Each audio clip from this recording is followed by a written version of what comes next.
Tolong diperhatikan para pemirsa yang mulia, muslimin wal muslimah rahimakallah, saudaraku muslimin wal muslimah. Iya. Tolong kata-kata saya ini direkam bersama Ustaz Ipung ini direkam atau disebar luaskan sebanyak-banyaknya kepada saudara Kristen bahwa mereka sedang kena program. Program apa? Program cuci otak dari seorang anak kecil yang gak tahu ini laki-laki apa perempuan, yang sama sekali tidak tahu apa-apa tentang Al-Quran, dan bahkan tidak tahu apa-apa tentang Bible. Demikian, Ustaz. Gak tahu apa-apa. Iya. Nol. Ngomong tentang Al-Quran ngawur dia. Ngawur. Ngomong tentang Bible ngawur. Ngawur. Banyak sekali saudara kita Kristen dan Katolik itu menyampaikan bahwa Yesus itu lahir di kandang. Iya. Itu kan menghina. Menghina itu. Karena di Bible itu tidak ada satupun ayat yang menyatakan bahwa Yesus lahir di kandang. Yesus lahir di kandang. Tidak ada. Sekali lagi kita meneruskan yang live tadi malam. Kemarin malam itu berhadiah 15 juta rupiah bagi siapa saja yang berhasil mendapatkan satu ayat saja yang Yesus lahir di kandang. Yesus lahir di kandang. A'udzu billahi minasyaitonir rajim. Bismillahirrahmanirrahim.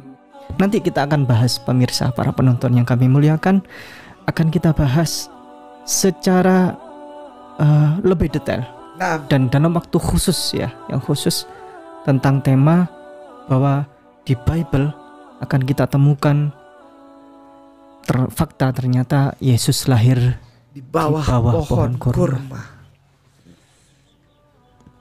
Dan silakan dicari ayatnya. Iya. Sampai hari Sabtu 15 juta rupiah. Barakallah. Bagi yang menemukan ayat bahwa Yesus lahir di kandang. Iya. Baik, Ustaz. Terkait dengan yang rame ini. Iya. Belum ada yang jawab, Ustaz. Apa? Bahkan kemarin ditayangkan di Deddy Kombuser. Apa itu? Tapi Deddy Kombuser pun tidak membahas tentang jawabannya apa itu. Oh ya? Kata dia, Alkitab sudah sempurna karena sudah di kanon di ini. Saya tayangkan lagi, Ustaz. Iya. Biar masyarakat bisa menyimak.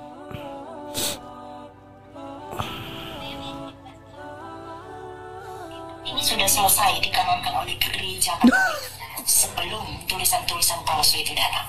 Saya tidak terima. Sudah dikanon oleh gereja Katolik sebelum tulisan-tulisan palsu itu datang. Kasar ngomongnya. Iya. Orang Islam tidak pernah bilang Bible itu palsu, apalagi Perjanjian Baru. Yang bilang itu siapa? Bapak pendeta sendiri, bapak gereja. Di antaranya yang kemarin kita kasih lihat, Bapak Charles Ellicott, Bapak Otley, Bapak Matthew Henry, lalu Eusebius dari yang menuliskan buku namanya Historia de Ecclesia. Contoh yang paling gampang kan sudah tahu ya, 1 Yohanes 5:7 ya. Itu palsu, bukan kita yang bilang. Kenapa dia berani ini anak kacau. Saudaraku sayang, Kristen Katolik, jemaat, Anda betul-betul dirusak otak Anda dengan orang ini. Kanon ya. Kanon itu gampang aja.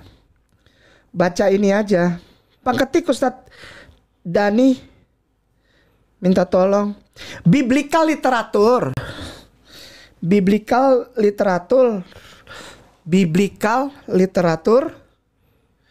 New Testament Canon version. Literatur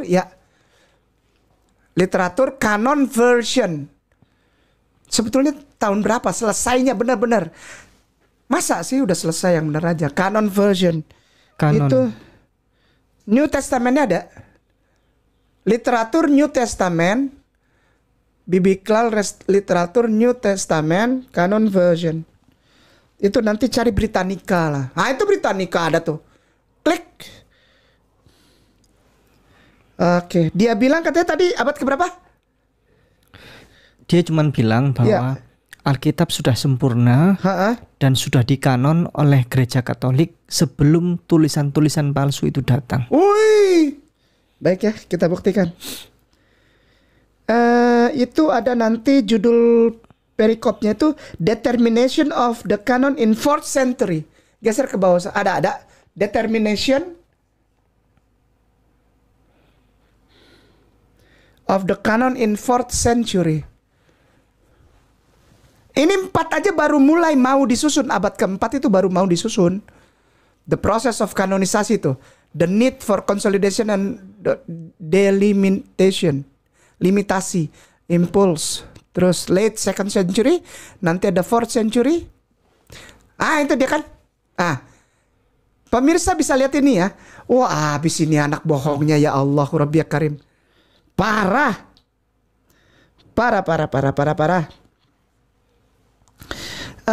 Syria Diatestaron itu di mana tuh? Tatian Diatestaron, coba geser ke bawah, Ustaz. In the Syriac Church, ada paragrafnya. In the Syriac Church ada. In the Syriac Church. Mana ya? Ada Hermas itu. Ya, silakan. Silakan, Ustaz.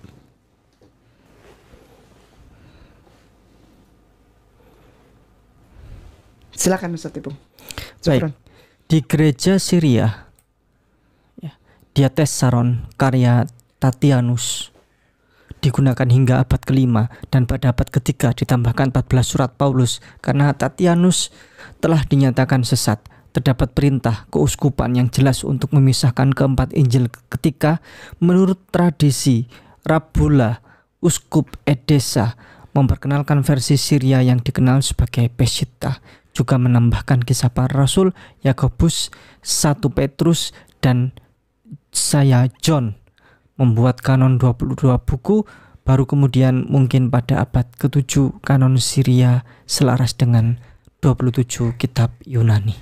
Abad ke-7 masih acak-acakan gitu.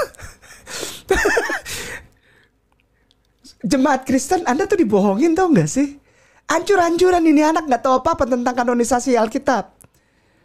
Ancur-ancuran. Abad ke-7 aja masih baru dimasukkan surat-surat Paulus, lalu Peshitta baru persiapan untuk disusun. Itu baca tuh. Ya. Uskup Edessa memperkenalkan versi Syria yang dikenal dengan Peshitta. Jangan so tau lah ngomong-ngomong Peshitta. Saya mewakili sebagai netizen. Baik. Di belakang saya ada banyak netizen. Syukran. Yang tentu bertanya. Iya. Kanon itu apa sih? Kanon itu artinya bahasa Yunani mistar, penggaris, pengukur, alat pengukur. Nah, dari kata kanon ini maka timbul kata standar. Ya. Jadi Bible yang standar itu yang mana? Kanonisasi artinya membuat standar dari isi Bible. Demikian. Sedangkan sampai sekarang masih dirubah-rubah terus. Masih. Ke bawah lagi, Ustadz. Ini tahu ya bahwa abad ke-7 baru dimulai. Nanti ada Trente, lalu nanti yang ini aja lah, yang gampang aja lah sekarang lah. Development itu kan artinya develop. Apa? Mengembangkan atau apa? In 16th century, betul sekali, Ustadz. Ya udah, diblok aja. Sampai dengan abad ke-16 itu belum selesai, sampai detik ini belum selesai.